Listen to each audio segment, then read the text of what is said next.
23 साल का बंदा सचिन के विकेट निकालने के बाद उन्हें घूर कर इस तरह से सेलिब्रेट करता है। इसके बाद जो होता है ये शायद आपको भी पता होगा, पर मजे की बात यह है कि ये इस कहानी की शुरुआत नहीं बल्कि क्लाइमैक्स है। इस लम्हे के पीछे एक बेहद अद्भुत कहानी है जो साफ साफ बताती है कि ओलोंगा ने ये क्यों किया। ऐसा क्या था जिसने 23 साल के बॉलर में इतनी हिम्मत जगा दी कि वो दुनिया के सामने भगवान की तौहीन कर दे। एक ऐसी तौहीन जिसके बाद 36 घंटों में जो कुछ भी हुआ उसने एक मिसाल कायम करके रख दी। 31 जनवरी 1995 जिम्बाब्वे। आज एक ऐतिहासिक दिन है क्योंकि आज जिम्बाब्वे के इतिहास में पहली बार एक ब्लैक व्यक्ति उनके क्रिकेट टीम के लिए खेलने वाला है। अफ्रीका का नगीना कहलाए जाने वाले इस छोटे से देश में जहां 99.38% आबादी ब्लैक अफ्रीकन की थी, वहां उनकी पूरी क्रिकेट टीम ब्रिटिश ओरिजिन्स के व्हाइट से भरी हुई थी। आज जब फाइनली एक ब्लैक बंदा अपने देश के लिए सिलेक्ट हुआ था तो वाकई में ये उनके नए जन्मे देश के लिए एक नया मोड़ था। उस पर बंदा था सिर्फ 18 साल का, सामने पाकिस्तान यानी रीनिंग वर्ल्ड चैंपियन। तो लाजमी है पूरी देश की आंखें इस मैच पे लगी हुई थी और मैच शुरू होते ही उसने अपनी पहली ओवर में एक विकेट ले ली और उसके बाद इंजर्ड होकर बीच मैच में बाहर निकल लिया। जिम्बाब्वे ने फिर पाकिस्तान को हराकर अपनी पहली टेस्ट जीत दर्ज की, जिसके बाद उस नौजवान पर थ्रोइंग के चार्जेस लगा दिए गए और वो अंतरराष्ट्रीय क्रिकेट से बैन हो गया। ये था हेनरी ओलोंगा। माल्कम मार्शल और एलन डॉलन को देखकर बड़ा हुआ ये 18 साल का नौजवान जो सिर्फ प्योर पीस में विश्वास रखता था, जिसे जिम्बाब्वे का पोस्टर बॉय कहा जा रहा था। उसे जल्द से जल्द अपनी एक्शन करेक्ट करके रीवैल्यूएशन करने के लिए कहा गया, पर ये जिम्बाब्वे में नहीं होना था। उसे अपने देश के बाहर किसी प्रीमियर बॉलिंग इंस्टीट्यूट में जाकर करना पड़ता। ऑप्शन थे तो अनेक, उस पर अपने बोर्ड की फाइनेंशियल बैकिंग, वो जो चाहिए वो देश चूज कर सकता था, पर उसने चूज किया इंडिया, स्पेसिफिकली चेन्नई का MRF पेस फाउंडेशन जो उस समय ऑस्ट्रेलियन लेजेंड डेनिस लिली के नेतृत्व में दुनिया भर में मशहूर हो चुका था। यहाँ उस 18 साल के बंदे ने एक पूरा साल बिताया, दिन में अपने हुनर, अपने एक्शन, अपने पेस को सुधारता और रात में चेन्नई की गलियों में मजे करता। ऐसी गलियां जहां उस समय एक ही नाम गुंजा करता था,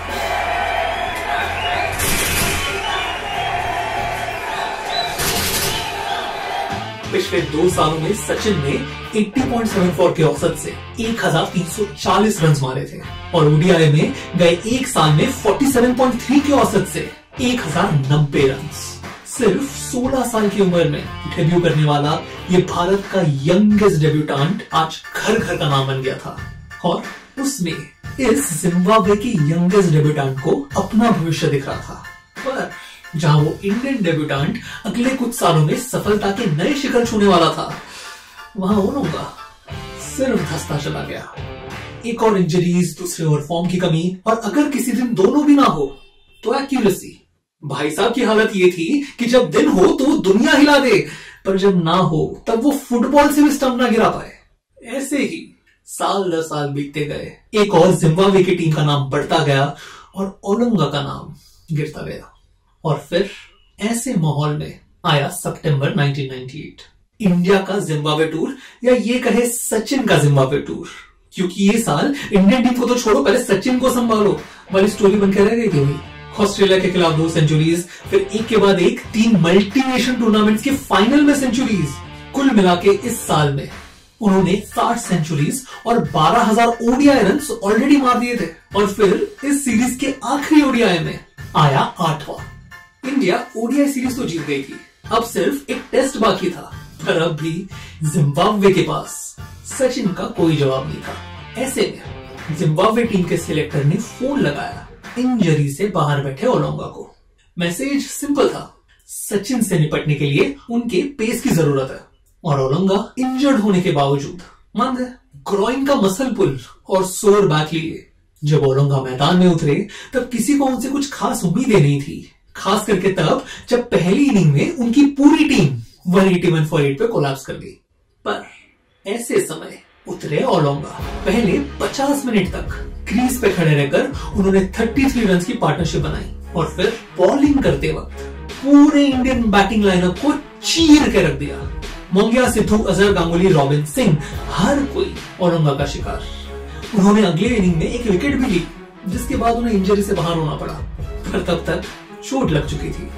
पूरी इंडियन टीम जल्द ही 173 रन पे ऑल आउट हो गई और जिम्बाब्वे ने अपने इतिहास की दूसरी टेस्ट विन दर्ज की।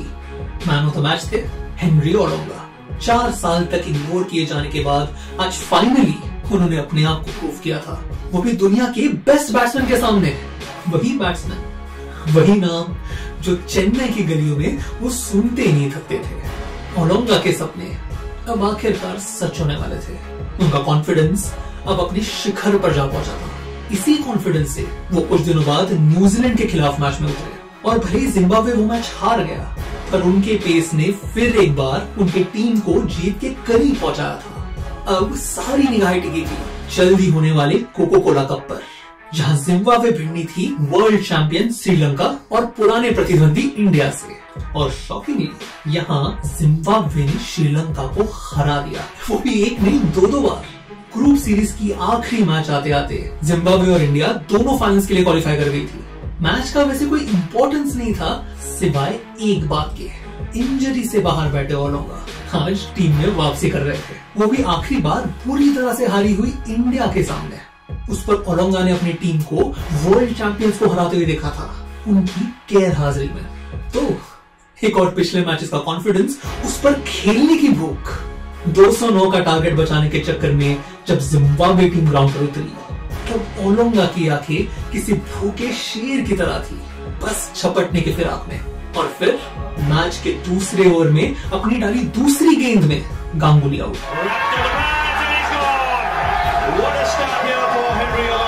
अगली ओवर में द्रविड़ घर को रवाना और फिर तीसरी ओवर की तीसरी बॉल पर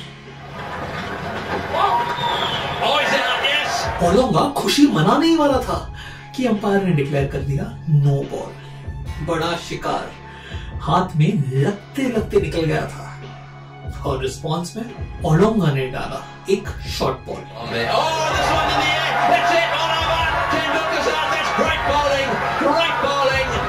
3 ओवर्स और 3 टॉप ऑर्डर बैट्समैन चित, उनमें से एक सचिन, इन फॉर्म दुनिया का बेस्ट बैट्समैन सचिन। उनका गोल, उनका कंपटीशन, उनका चैलेंज सचिन, जिसे ओलोंगा ने 2 बॉल में 2 बार आउट किया था। और इसलिए हुआ ये। These Zimbabweans are turning out to be pretty tough to beat. Henry Olanga, after getting these wickets, strutting around, and you couldn't blame him. He was young, was very, very worked up in getting those wickets. अब कर तो दिया, पर confidence, जोश और खुशी में की गई ये एक एक्शन कितनी भारी पड़ने वाली थी, इसका उनको कोई अंदाजा नहीं था। I happened to get Sachin off out with a no ball, and then I was so incensed with myself that I came back and gave him a great ball that bounced a little and caught the shot of his bat and looped to point. I think for some reason this made Mr. Tendulkar very, very angry. Olonga का celebration देख सचिन का response आप साफ देख सकते हो। वापस जाते वक्त जब जडेजा ने उनको क्रॉस किया तो मूड लाइट करने की कोशिश में उन्होंने पूछा, क्या सर ऐसे ही आउट हो गए आप? तब सचिन ने झट से ऊपर देखा और बोले, अगले मैच तक रुक। इस टूर्नामेंट के फाइनल्स अब से 36 घंटे में होने थे और सचिन के शब्दों में ये उनके जिंदगी के सबसे लंबे 36 घंटे थे। पैविलियन में लौटते ही वो सीधा नेट्स में चले गए और वहां पौने घंटे तक शॉर्ट बॉल की प्रैक्टिस करते रहे। जब तक वो लौटे तब तक ओलोंगा 4 विकेट ले चुका था। इंडिया 192 पर ऑल आउट होकर मैच हार चुकी थी। टीम वापस लौटी पर सचिन अपनी होटल रूम में बैठकर बार बार वही एक बॉल विजुअलाइज कर रहे थे। उन्होंने वो रात सिर्फ करवटें बदलकर गुजारी। अगली सुबह नेट प्रैक्टिस और फिर एक बार शॉर्ट बॉल। वहां दूसरी ओर जिम्बाब्वे के खेमे में स्ट्रैटेजी मीटिंग में भी यही निर्णय लिया गया। जब सचिन क्रीज पर, बॉल ओलोंगा के पास और सरप्राइज बाउंसर। कुछ भी हो जाए सचिन को सेटल होने का टाइम नहीं देना। मैच शुरू होने के ठीक पहले जहां ओलोंगा अपनी पूरी टीम के समर्थन के साथ जोश में आ रहा था, वहीं सचिन पैविलियन के कोने में बैठे घड़ी को घूरे जा रहे थे। कई साल बाद उन्होंने एक इंटरव्यू में कहा, उस शॉर्ट बॉल ने और उस डिसमिसल ने मुझे रात भर जगाया था। मुझे बस अब हिस्सा बराबर करना था। मेरे लिए वो एक बॉक्सिंग मैच बन के रह गई थी जहां या तो वो खड़ा रहता या फिर मैं। और ऐसे में शुरू हुई मैच। एक और सचिन, दूसरी और ओलोंगा, और पहला सरप्राइज बाउंसर।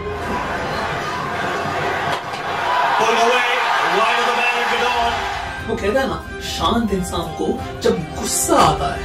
सचिन ने फिर ओलोंगा के साथ जो कुछ भी किया वो किसी कत्ल से कम नहीं था। वादा था बॉक्सिंग मैच का, पर सचिन मानो जंग लड़ने उतरे थे। शॉट के बाद शॉट, शॉट के बाद शॉट, मानो हर बॉल स्टेडियम के बाहर मारने की फिराक में। उनका वो बॉडी लैंग्वेज, उनका एटीट्यूड, उनका अग्रेसिवनेस देख जिम्बाब्वे के प्लेयर्स को छोड़ो, दादा तक चौंक गए थे। यहां तक कि एक बार जब दादा ने रन लेने से मना कर दिया, तब सचिन इतना गुस्सा हुए कि दादा को दूसरे छोर से उन्हें शांत करना पड़ा।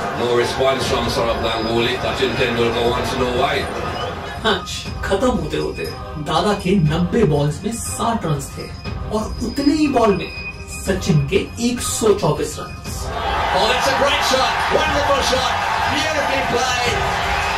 12 चौके 6 छक्के, और अगर आप विश्वास करेंगे तो ये स्ट्राइक रेट उनके शांत होने के बाद का था, क्योंकि ओलोंगा जब बॉलिंग कर रहे थे तब उन्होंने अपनी हाफ सेंचुरी सिर्फ 28 बॉल्स में कंप्लीट की थी। 28 बॉल्स। ओलोंगा, जिसकी पहली ओवर दादा ने फेस की थी सिर्फ 5 रन के लिए, उसके अगले 5 ओवर्स 45 रन के लिए चले गए।